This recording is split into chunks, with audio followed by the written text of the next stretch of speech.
Hello everyone, welcome back to my channel. My name is Paola and this is a new video in Video Everyday April. Today we're back to the channel and reading retrospectives, and it's all about the 2023 year.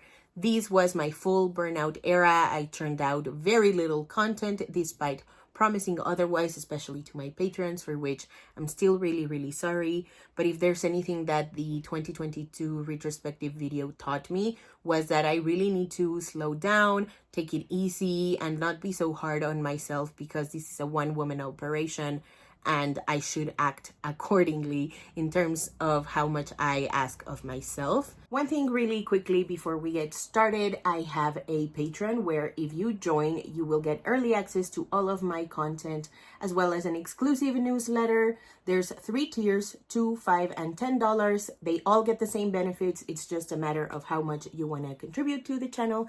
I would very much appreciate it if you could support me over there. That's all. Let's move on.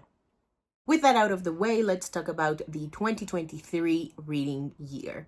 I read a total of 65 books, which in pages meant 14,095. 26 books were mine, 8 were e-arcs, and 21 were not mine. 8 were physical books, 23 were audiobooks, and 34 were digital books. My most read genre was contemporary with 12 books, and my least read genres were magical realism, classic, sci-fi, and dystopian, all with 1 book each. Moving on to my reading highlights, I first want to talk about my rereading project. This time around, I read very few books, so I'm just going to tell you about all the books that I reread, which again were not many, so this should be quick and easy, smooth sailing.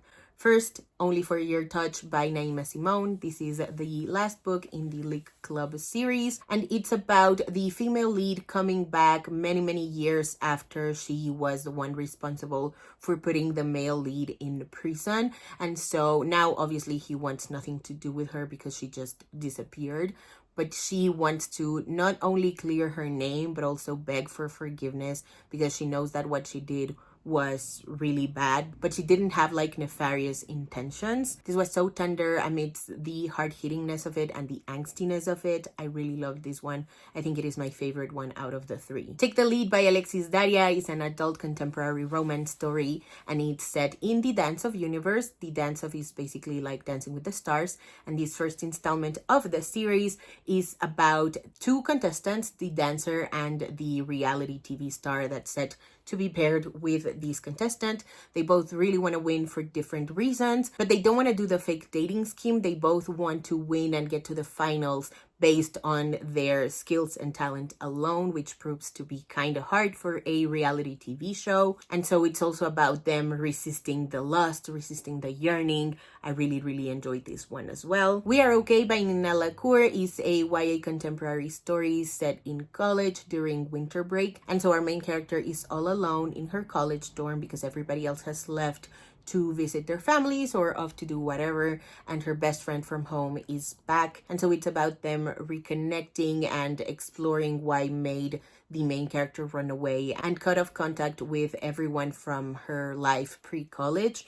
It's about love, family, friendship, loss, grief. It's quite short, but it's quite the punchy YA. Anya's Ghost by VEDA is a graphic novel. It is also YA and it's supernatural. It's about Anya, who is the daughter of a Russian immigrant, and she's really struggling to fit in at school. One day she falls in a well and this ghost starts following her around. She's giving her tips and tricks on how to get the guy that she likes to pay attention to her, as well as how to fit in. This book is quite creepy. I also really love the color palette. It's monochromatic and I really love it. I also like the art style. Hopefully there's no spoilers here. And I really like that it explores themes of friendship, belonging, and what it really means to fit in. Ash by Melinda Lowe. This is a queer, sapphic Cinderella retelling. It is YA fantasy. And what I love most about this story was that it genuinely felt like I was reading an actual fairy tale. I would really love to see this book printed in like a classic hardback. I'll put a picture here of what I'm imagining this book could look like. There's also a companion book that I would love to check out called Huntress, which follows the love interest, but I don't know if it's technically a sequel or just like a parallel to Ash, but from the Huntress perspective. For this project, I also read Why God is a Woman by Nin Andrews. This is fantasy and it's about a boy who has been exiled from his island, and so it's about him looking back fondly and unfondly of his island. It's about these like retrospective of what made the government of his island work and what didn't, why he felt so left out, and why he was eventually exiled. This is a matriarchy book, so it subverts the patriarchy and turns it into a matriarchy. This is one of the only books where I genuinely feel like the author understood the power dynamics that exist in the patriarchy and subverts them and turns them into a women-led world and what that means in the eyes of this young narrator. I really love this novel. It is in verse. It's quite easy to read. It's also quite short. So I highly recommend that you check this one out. It's kind of like Feminism 101. Very briefly, because I have a whole video on these projects, I took on quite a few in 2023. I went to read a book a day in February. I also participated in the plus size readathon, the week of graphic novels in July. I did a horrible job in Latinx book bingo. I only read 2 books. And at the end of the year, I was like just playing catch up with myself, or trying to at least. I wanted to read books that fit into the Buzzword Readathon throughout the entire year, as well as the Novel Indie Reading Challenge. I obviously failed. The goal wasn't to read all 24 books, but I just needed more of a guide because I didn't quite know what I wanted to read at the end of the year. And so out of all of those 4 projects, I want to give you my top 5, starting with Monstrous by Marjorie Liu and Sana Takeda. This is set in an alternate history 1900s steampunky China, and it follows a teenage girl who is trying to survive the trauma of what it's like to live through a war, while also battling her connection with a really powerful monster that sort of makes her the target for not only humans but otherworldly creatures as well. I unfortunately only read volume 1, and I really need to read the rest of them because I really enjoyed how dark and gritty it was. I also really enjoyed the goriness of it. Obviously, I had more of a physical reaction to it because it is a graphic novel, but it is so good. I just need to take the plunge and read these books. Number 4, Wash Day Diaries by Jamila Rouser and Robin Smith.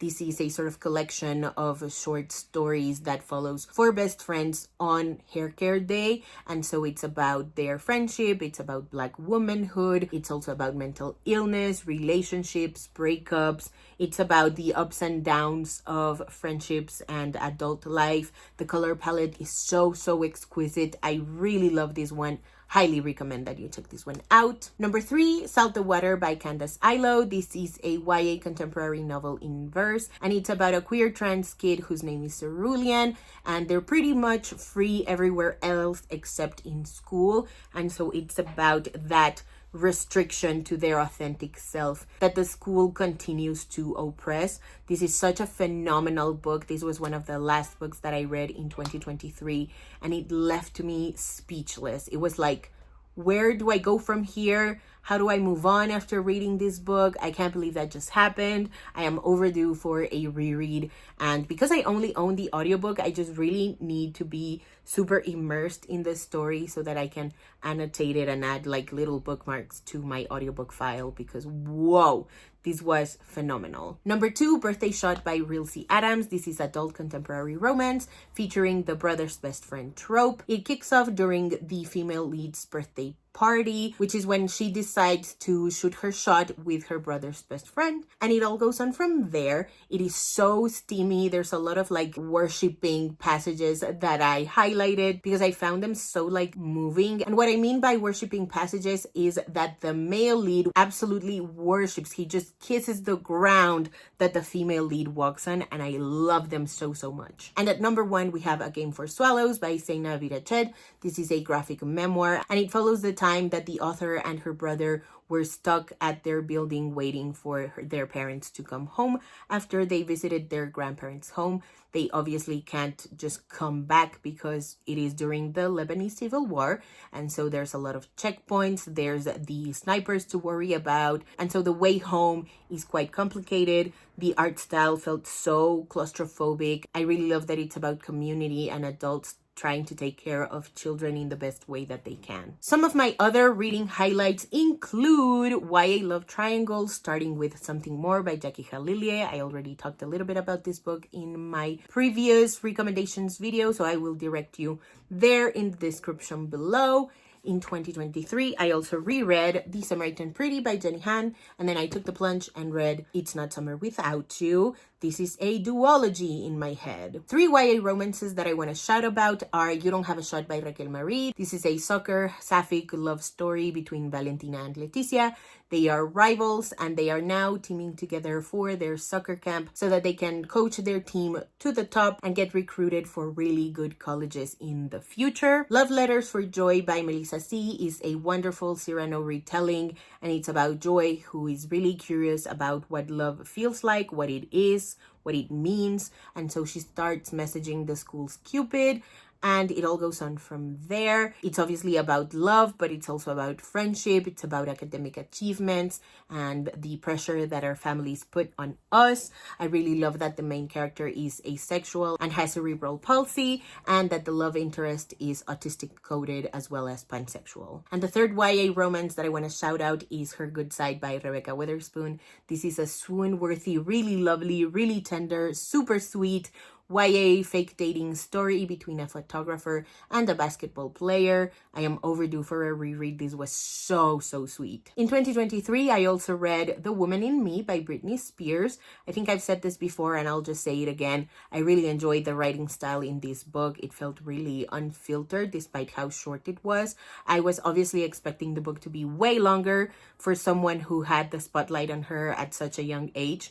But I really enjoyed what's in this book. I also listened to this one on audio. Shout out Libro FM. And I think Michelle Williams did a phenomenal job with Britney's words. Onto my YA fantasy highlights. This was the year I finally took the plunge and started reading high fantasy for YA readers, starting with 3 Dark Crowns by Kendar Blake. This is a 4-book series and it follows 3 sisters, Mirabella, Arsinoe, and Catherine, who are fighting to the death so that one of them can get the throne. This was so brutal and dark. I really love how layered it is in terms of its political intrigue and the relationship that the sisters have with one another, as well as their own troop of advisors of sorts. I also read the first 2 books in the Grishaverse trilogy, Shadow and Bone and Season Storm by Leigh Bardugo. This is about Alina, who at the beginning of the novel is a cartographer, and within just a few chapters she discovers that she is the Sun Summoner,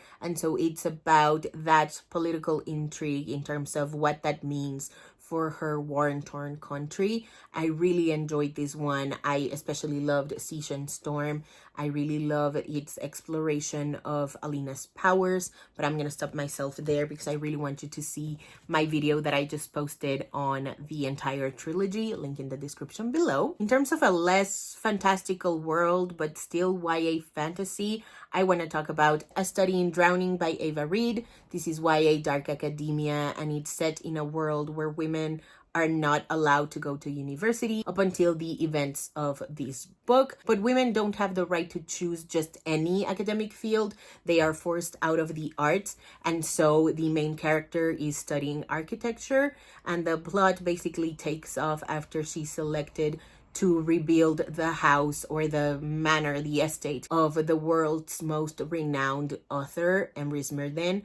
I really love this book. I love that it's about misogyny and how quick we are to believe men and doubt women, what it means to have a male genius. I really love its take on survivorship, and I also really love that it's about the roles that stories play into all of that. And Last Sunrise in Eterna by Amparo Ortiz. It's about Seven, who goes to the island of Eterna in the hopes of recovering her mother after she's been captured at the beginning of the events of the story. I love that it's about friendship and connection. I also love that it's about loneliness and family and teamwork. It's such a well-rounded story. Highly recommend that you check it out as well. And another coming of age story that I don't talk about nearly enough on my channel is The Lesbiana's Guide to Catholic School by Sonora Reyes. This is YA contemporary and it's about Yami, who at the beginning of the novel decides to switch schools along with her brother to a Catholic school so that she can start anew. It's about queerness, family,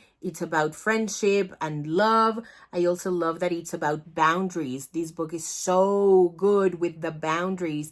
I really love how Yami is developed throughout the course of the story, and I really love that it's about her trying to swear off love despite only being like 16, 17 years old. Last but certainly not least, I want to talk about Freedom House by K.B. Brookins. This is a collection of poems and it's about Blackness, transness. It's also about adulthood and what it means to just put yourself out there for other people to consume, especially if you're an artist and especially given the author's marginalized identities. I really love a poem that's formatted like a resume. Highly recommend that you check this book out. On to my content analysis. In 2023, not counting the 12 days of Bookmas, I posted 15 videos, all posted early on Patreon. 5 of them were sit-down videos, 2 of them were vlogs, 3 of them were Theater Thursday videos, and I posted 5 author interviews as well. In terms of my personal life, I was burnt out as hell, and I didn't want to say it, I didn't want to admit it, and most of all, I did not want to show it.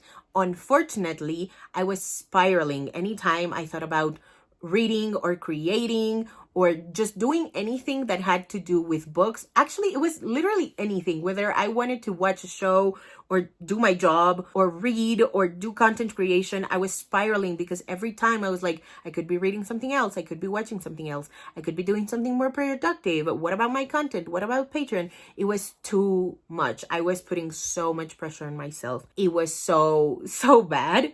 But one thing that really helped me throughout these like personal turmoil was music. I was finally putting a little bit more attention to the music that I was listening to. I wanted to give the albums a lot more time to marinate in my head for me to be able to talk about them, especially on my Patreon newsletters. And you could tell I was burnt the hell out because I only did 5 newsletters for Patreon. I super dropped the ball on this one. I don't even know what happened. I just knew that I couldn't be working. I felt like a failure every time. It was so bad. And I posted exactly 1 exclusive vlog, which is now available for everyone to watch. Link in the description below. That's kind of what I wanted to do for Patreon in the beginning, but I was being super restrictive. And now I'm playing a little bit more with my Patreon content. So once again, link in the description below if you're interested. As for my goals, I had quite a lot, but I'm really embarrassed by them. Like I really wanted to read 120 books in January. And then when I realized I was just never gonna do that, in June, I swapped it for 75 books, which once again, I did not do. I only read 65 books, which is not bad at all. I really enjoyed pretty much all the books that I read. But that really set the tone in terms of just how burnt out I was. Like I wanted to do a bi-weekly newsletter and then I didn't post any newsletters up until June. And then I decided to make them monthly. I wanted to do early access by 3 to 4 days. Didn't happen. So by June, I wanted to switch it to early access by 24 hours, which was excellent. That was my best idea ever. I also wanted to do exclusive vlogs and reading sprints. I didn't do any of that. I wanted to do exclusive vlogs in June, and then I only posted 1 of them. I wanted to share my content calendar, which obviously did not happen. I wanted to do 2 videos a week. Then I swapped it for 1 video every 2 weeks. I couldn't do it. I wanted to do 1 Theater Thursday video a month. I didn't switch that goal, but I also didn't fulfill that goal either. On my blog, I wanted to catch up on my interviews and the reviews. Did not do that. I wanted to use Instagram as promo, which I also did not do.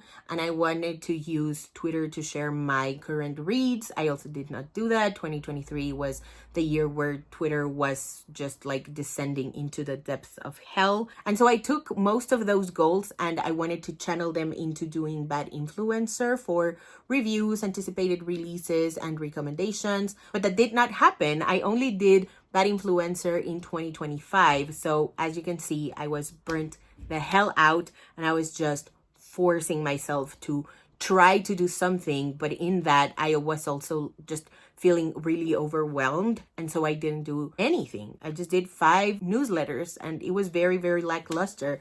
In this one, I don't really want to give myself a pass. I should have been more honest with my patrons about the state of my mental health regarding creation and stuff. So this apology is way too late for that, but I hope you're still sticking around, and if you are, thank you so much for that. In terms of Noveltindi, I had separate goals for that, and I wanted to post 5 to 6 times a week, which I did do. I wanted to blog more, which did not happen. I wanted to use Twitter a little bit more, which I did. It was sort of like a cross-posting kind of situation where I did the outfits as book covers. I wanted to use TikTok and YouTube more. I did do that, but I had a lot more success on YouTube, but it was like a very relative success. I did way better on Instagram in terms of the metrics. And I wanted to start a book club or like a reading challenge. I tried, I really did try, but once again, I was burnt out of my mind. So yeah, sorry about this lackluster ending for the video. Like I said, I was really burnt out and I was still very much in denial about it, but it was weighing on me a lot more. So yeah, thank you so much for watching. That was it for today's video. If you haven't already and you'd like to, go ahead and hit subscribe, and I'll see you in the next one. Bye.